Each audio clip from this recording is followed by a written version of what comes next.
El día de hoy estaremos concluyendo nuestro estudio del Salmo 73, a donde le invito a que abra su Biblia conmigo. Como vimos anteriormente, Asaf es el compositor de este salmo, en donde nos entrega su testimonio con completa transparencia y sinceridad. Lo primero que quiso compartirnos es que estuvo muy cerca de caer espiritualmente, lo cerca que estuvo de abandonar su caminar con Dios. Aquí estaba uno de los 3 líderes principales de adoración de Israel, uno de los compositores más prolíferos y famosos. Todos conocían y cantaban sus canciones. El pueblo lo tenía en muy alta estima, como uno de los líderes espirituales más prominentes de su tiempo. Y ahora, en la última canción que había lanzado, estaba confesando que por poco se aparta del Señor. Es como si uno de los grandes compositores de himnos, como fue Isaac Watts, tirara la toalla. Es como si John Newton, autor de Sublime Gracia, dijera: renuncio. En una ilustración más contemporánea, esto sería como que los Gettys, compositores de bellos himnos como El poder de la cruz y Solo en Jesús, anunciaran que ya no quieren seguir a Cristo. Querido oyente, ese fue el testimonio de Asaf. ¿Y por qué? Porque, como el mismo Asaf admitió con tanta transparencia, las personas impías parecen tener una mejor suerte que el pueblo de Dios.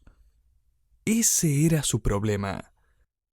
Ahora bien, hay que reconocer que no toda persona malvada prospera, como no toda persona piadosa sufre, y aún menos en la misma medida que Job, por ejemplo. Pero el problema para Asaf es que no entiende cómo es que Dios permite que aún una sola persona malvada prospere y alguna persona piadosa sufra. No lo puede entender. Es decir, ¿no deberían los malvados siempre fallar y sufrir? Mientras que las personas piadosas que aman y sirven al Señor deberían siempre tener éxito. ¿Por qué las cosas parecen estar al revés? Vimos que Asaf comienza a mirar a su alrededor y llega a la conclusión de que la gente malvada parece tener menos problemas que la gente piadosa. Míralos, dice Asaf, parecen hasta deslizarse con facilidad a lo largo de toda su vida. Parecen gozar de mejor salud, versículo 4. Parecen tener menos estrés en la vida, versículo 5. Dios los está dejando salirse con las suyas. Pero luego Asaf llega a un punto de inflexión en el versículo 17. Es en ese momento que él llevó toda su angustia al santuario. Lo más probable es que Asaf usa la palabra santuarios en plural para referirse al atrio exterior del tabernáculo, y allí él derramó todo lo que tenía en su corazón delante del Señor. Allí, en los santuarios de Dios, en el atrio del tabernáculo de Dios, se acordó que la respuesta no se hallaba en su capacidad de razonar, sino en lo que Dios había revelado. ¿Y qué es lo que Dios ha revelado? Si mira el versículo 17, verá que Asaf escribe: comprendí el fin de ellos. Es decir, mientras estaba en comunión con Dios, recordé cuál es el final de la historia para los impíos. Asaf se da cuenta que esta vida es solo el comienzo. De hecho, él recordó el justo juicio venidero de Dios, y que todas las cosas buenas que disfrutan los impíos son pasajeras y duran solo un momento. Como estudiamos en nuestro último programa, la dura verdad es que los buenos tiempos sobre la tierra son el único cielo que los impíos alguna vez disfrutarán. La bella esperanza del creyente es que los tiempos dolorosos sobre esta tierra son el único infierno que alguna vez sufriremos. Como verá, Asaf logra ver el último capítulo, el último párrafo de la historia, por así decirlo. Y la forma en que termina una historia cambia la forma en que uno ve cada capítulo anterior, ¿cierto? Lo cambia absolutamente todo. En 1899, la muerte de dos hombres famosos sacudió el mundo. Dos hombres cuyas vidas terminaron de forma completamente diferente. Todos los diarios lo reportaron, la gente lo comentó, la iglesia en general lo sabía. Todo el mundo se enteró y pausó por un momento debido a esta noticia. Uno de estos hombres era Robert Ingersoll. Él fue el ateo más famoso de su generación. Era popular, cómico, educado, elocuente. Él denunció abierta y públicamente la existencia de Dios y la posibilidad de un cielo o de un infierno eterno. Sus conferencias en la Universidad de Harvard, donde negaba la posibilidad de la inmortalidad, se convirtieron efectivamente en un éxito de ventas y el tema de conversación en la cultura popular. Era famoso por decir, entre otras cosas, «Este es mi credo. El único lugar para ser feliz es aquí, en esta vida. Y el único momento para ser feliz es ahora». La gente se agolpaba para escucharlo como si sus ideas fueran la séptima maravilla del mundo. Me pareció interesante que su padre había sido un pastor presbiteriano durante muchos años, un buen cristiano. Pero Ingersoll rechazó el Evangelio y crecería para desafiar abiertamente la existencia de Dios y cualquier cosa más allá de esta vida. Cuando uno muere, eso es todo, decía él. En el apogeo de su fama, la gente pagaba $1 por un boleto solo para escucharlo hablar. Eso era una enorme suma de dinero en esa época simplemente para ir a escuchar a alguien hablar. A menudo sacaba su cronómetro y decía, «Si hay un Dios, lo desafío a que me mate en 10 segundos». Y luego comenzaría la cuenta regresiva. 10, 9, 8. Había gente que literalmente se desmayaba al ver tal desafío en contra de Dios. 3, 2, 1. Allí permanecía de pie, sosteniendo su reloj, mientras la gente contenía la respiración. Y luego de unos segundos, cuando era obvio que no estaba muerto, anunciaba, «Como verán, Dios no existe». Y la gente se ponía de pie y lo ovacionaba. Ahora, si yo fuera Dios, todo lo que habría en ese escenario al final de los 10 segundos sería su reloj de bolsillo. Adiós. Dios evidentemente es mucho más paciente que yo. Menos mal. Sin embargo, aún ahora, escribe el apóstol Pablo, Dios está acumulando su ira hasta el día del juicio. Romanos 2:5. Pero ese era el problema de Asaf. Él pensó que Dios debería haber hecho algo. Él escribe en el versículo 9, «Señor, ellos te están desafiando. O sea, haz algo. Siléncialos al menos. No deberían quedar sino relojes sobre los escenarios de esta vida». Pero luego lo recordó y lo entendió. Dios lo va a hacer. Un día, cuando todos los incrédulos de toda la historia de la humanidad sean juzgados ante el gran trono blanco, Dios, el juez justo que lo sabe todo y lo ha visto todo, les mostrará su culpa e incredulidad tan claramente que Pablo escribe, «Toda boca se cerrará». Romanos 3:19. Con la gravedad de esa revelación, todo cambia para la perspectiva de Asaf. Y lo que descubrimos a continuación es un cambio radical en este poema. De hecho, a lo largo de este salmo ha habido un interesante cambio de pronombres. Sé que esto no suena tan emocionante como lo digo, pero déjeme mostrarle cómo esto influye en nuestra aplicación. En la primera parte de este salmo, Asaf usó constantemente los pronombres ellos y sus. Versículo 4, ellos no tienen congojas por su muerte, Versículo 5, no pasan trabajos como los otros mortales. Versículo 8, se mofan, etc. Pero luego él cambia y comienza a quejarse de su propia vida. Y los pronombres cambian a yo y mí. Verdaderamente en vano he limpiado mi corazón. Versículo 13, y lavado mis manos en inocencia, pues he sido azotado todo el día.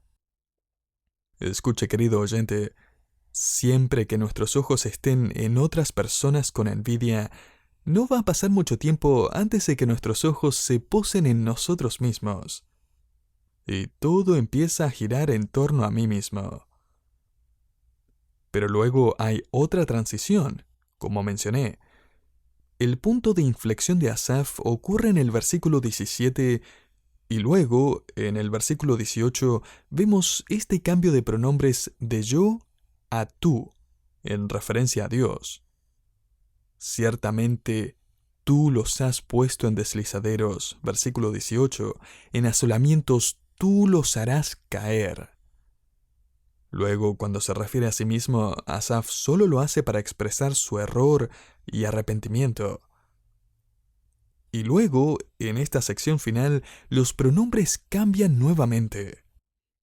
Asaf comienza a cantar de Dios y él cambia los pronombres a tú, hablando de Dios, y yo, hablando de sí mismo. Ahora son Dios y Asaf juntos.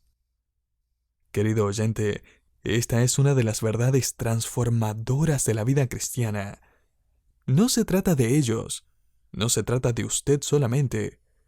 Se trata de Dios y usted juntos. Note el versículo 25. ¿A quién tengo yo en los cielos sino a ti? Y fuera de ti nada deseo en la tierra. Los ojos de Asaf dejan de mirar la prosperidad de los demás. Sus ojos dejan de enfocarse en los problemas de su propia vida. Sus ojos se dirigen hacia arriba y se enfocan en Dios. Ahora, permítame señalar 3 resultados en la vida de Asaf. Podríamos llamarlo 3 resultados de la reunión de Dios y Asaf. Primero, observe su visión renovada. Mire el versículo 25 nuevamente. ¿A quién tengo yo en los cielos sino a ti? Refiriéndose al Señor, y fuera de ti nada deseo en la tierra. Dicho de otra manera, la perspectiva de Asaf ya no está ligada a la tierra. Piénselo, cuán diferente sería nuestra actitud si viviéramos perfecta e ininterrumpidamente a la luz de nuestro futuro eterno. Imagine si pudiera ir al cielo por una semana y luego regresar. ¿Qué desearía? ¿Para qué viviría? ¿Cómo vería sus pruebas? ¿Cómo valoraría a otras personas? ¿Cómo amaría a la iglesia? ¿Cómo oraría? ¿Y con qué frecuencia? ¿Cómo oraría por los perdidos? ¿Qué leería? ¿Por qué lloraría? ¿Qué sacrificios haría? Todo cambiaría, ¿no es así? Los pies de Asaf casi se habían deslizado hacia la desobediencia y la desesperación, hasta que Dios le reveló el juicio venidero del incrédulo y la gloriosa esperanza del cielo. Y ahora Dios es todo lo que Él quiere. Su perspectiva cambió completamente. Y piensa en esto, querido oyente. Nosotros tenemos mucha más revelación de parte de Dios de la que tenía Asaf. Tenemos el canon completo de las Escrituras. Tenemos el testimonio de los apóstoles y el libro de Apocalipsis, las descripciones del futuro de parte de Pablo y el apóstol Juan, quienes pudieron conocer el cielo antes de su muerte. Y a la luz de todo eso, Asaf canta aquí: ¿qué podría robarme el deseo por ti, oh Dios? No hay nada mejor. Asaf logró comprender lo que realmente importa en la vida. Y tenga en cuenta que ninguna de las circunstancias cambió en la vida de Asaf. Nada a su alrededor cambió. Pero su perspectiva cambió. cuando recuperó su enfoque en Dios. Asaf experimentó una visión renovada. En segundo lugar, Asaf experimentó un realismo sensato. Él recupera una visión realista de sí mismo. Note el versículo 26. Mi carne y mi corazón desfallecen, mas la roca de mi corazón y mi porción es Dios para siempre. Este es un realismo equilibrado. Asaf no se está sintiendo mejor porque ahora es más fuerte. No está cambiando su tono porque todos sus problemas se han arreglado. Él está mucho mejor porque ha vuelto a confiar en Dios y su poder. De hecho, observe que Asaf no dice que su corazón es nuevamente fuerte como una roca. Él dice que Dios es su roca y su porción. Él es su fortaleza ahora que ha vuelto a descansar en Él. Hay una gran diferencia. Asaf habla con realismo espiritual, y vaya si es refrescante. Él dice, mi carne y mi corazón desfallecen. Puede traducir esta frase como, mi carne y mi corazón se han gastado, se han consumido, está absolutamente agotado. Por cierto, no pase por alto la maravillosa revelación de la fidelidad de Dios aquí. Él no abandonó a Asaf. Y no lo abandona usted mientras está en la oscuridad de sus dudas y la miseria de las frustraciones cuando se centra en sí mismo. Mi carne y mi corazón desfallecen, pero Dios siempre es fiel para seguir siendo la roca, la fuerza de mi corazón y mi porción para siempre. Y Asaf no solo recupera una perspectiva realista sobre sí mismo, él también recupera una perspectiva realista sobre los perdidos. Note el versículo 27. Porque, he aquí, los que se alejan de ti perecerán. Tú destruirás a todo aquel que se aparta de ti, o que te es infiel. Esa última frase, traducida idiomáticamente como aquel que se aparta o el que es infiel, en el original literalmente significa prostituirse. El versículo dice, tú destruirás a todo aquel que se prostituye. Espiritualmente podríamos agregar, esa es una metáfora realista para definir y describir lo que es el pecar. Eso es el pecado. Es preferir a otro, poniendo su enfoque, su pasión, su energía, sus planes, su imaginación, su atención, su dinero y su tiempo en algo diferente a Dios y a lo que Él le agrada. Y esa es una de las razones por la que el pecado es tan terrible. En realidad, estamos regalando algo que le pertenece a Dios. Sobre todo la adoración y el amor que solo Dios merece. Asaf experimenta una visión renovada, un realismo sensato. Finalmente, Asaf experimenta una misión revitalizada. Mire la estrofa final de esta alabanza, versículo 28. Pero en cuanto a mí, el acercarme a Dios es el bien. He puesto en Jehová, el Señor, mi esperanza, para contar todas sus obras. Cuando era niño, la iglesia a la que asistíamos tenía letras de madera pegadas a la pared detrás del púlpito. Las letras formaban la frase conocerlo y darlo a conocer. Es conocerlo y darlo a conocer. Esto es, en otras palabras, el deseo y la resolución de Asaf en la conclusión de su canto. Conocerlo a Él. Presten atención, escribe Asaf en el versículo 28. Es bueno para mí estar cerca de Dios. Qué gran verdad, ¿cierto, querido oyente? He hecho del Señor Dios mi refugio. He puesto en Él mi esperanza. Spurgeon comenta sobre este versículo: Siempre es bueno y siempre será bueno para mí acercarme al mayor bien, la fuente de todo bien, a Dios mismo. Su presencia es un gran privilegio y una cura para una multitud de problemas. Y Asaf dice, ahora que estoy caminando con Él y soy fortalecido por Él y estoy refugiado en Él, ahora puedo hablarle a otros acerca de Él. Es conocerlo y darlo a conocer. Joni Eareckson Tada, una hermana en Cristo que sufre de cuadriplegia y ha impactado las vidas de muchísimas personas con su testimonio, escribió un artículo que leí hace unos años y registró un incidente cuando estaba hablando en una conferencia para mujeres cristianas. Una mujer le dijo, Joni, siempre te ves tan bien, tan feliz en tu silla de ruedas. Ojalá tuviera tu alegría. A lo que Joni respondió, la verdad es que no es así. De hecho, déjame contarte cómo me desperté esta mañana. Este es mi día normal.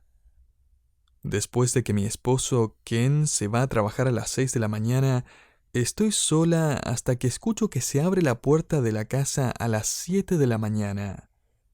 Ahí es cuando llega una amiga a levantarme. Mientras la escucho preparar el café, oro, Señor, mi amiga pronto me bañará, me vestirá, me sentará en mi silla, me cepillará el cabello, me lavará los dientes y me conducirá hasta la puerta. No tengo fuerzas para afrontar esta rutina una vez más. No tengo recursos. No tengo una sonrisa para mostrar este día. Pero tú sí, Señor. ¿Puedo tener la tuya? ¿Puedes darme de tus fuerzas? Joni luego se dirigió hacia esta mujer y le dijo, déjame decirte que cualquier alegría que veas hoy en mí fue ganada con dificultad esta mañana. Solo entonces ella estuvo lista para hablar, viajar, grabar sus programas de radio, escribir, etc. Ella dependía de Dios. Permaneció cerca de Él. Cambió su debilidad por su fuerza, para que no solo pudiera conocerlo, sino también para que pudiera darlo a conocer. Asaf le promete al Señor en el último compás de su canción, contaré todas tus obras. Cuando este salmo comenzó, Asaf conocía todo acerca de los demás. Eso lo llevó a enfocarse solo en sí mismo. Pero finalmente dijo, Señor, quiero conocerte a ti y solo a ti. Quiero saberlo todo, y más que nada quiero contarles a todos los que conozco todo lo que sé acerca de ti. Y un día, sé que mi vida aquí va a terminar, y estaré en mi eterno hogar para siempre contigo. Ese es el final de esta historia, pero el comienzo de otra mucho mejor. Al comienzo de nuestro estudio mencioné que habían dos hombres en particular que murieron en 1899. Todos se enteraron de esto. La iglesia sabía tanto de sus muertes como de sus vidas. Cuando el ateo Robert Ingersoll murió, su esposa y su familia estaban tan angustiados y atormentados que se negaron a que retiraran su cuerpo de la casa, hasta que se convirtió en una amenaza para su salud. Él había enseñado que esta vida era todo lo que había. Y ahora que había terminado, su familia no podía soportar la idea de que no había nada más allá de la muerte. Y así murió, sin esperanza y vacío, este brillante y elocuente ateo. Pero en 1899, un evangelista sin educación, que era conocido por hablar con muchos errores gramaticales, también murió. Y su nombre era Dwight L. Moody. Y sus últimas palabras no podrían haber sido más elocuentes. Estaba a unos momentos de la muerte. Su familia estaba amontonada a su alrededor, cuando se despertó un poco y de repente dijo: «Veo que la tierra se aleja, el cielo se abre, Dios me está llamando». El hijo de Moody, William, estaba allí y le dijo: «Padre, estás soñando». A lo que Moody respondió: «Esto no es un sueño, William. Esto es felicidad. Esto es gloria». El final de una historia y el comienzo de otra. Una historia gloriosa e incomparable que nunca jamás terminará. Él me toma de la mano derecha, cantó Asaf, y después Él me recibirá en gloria.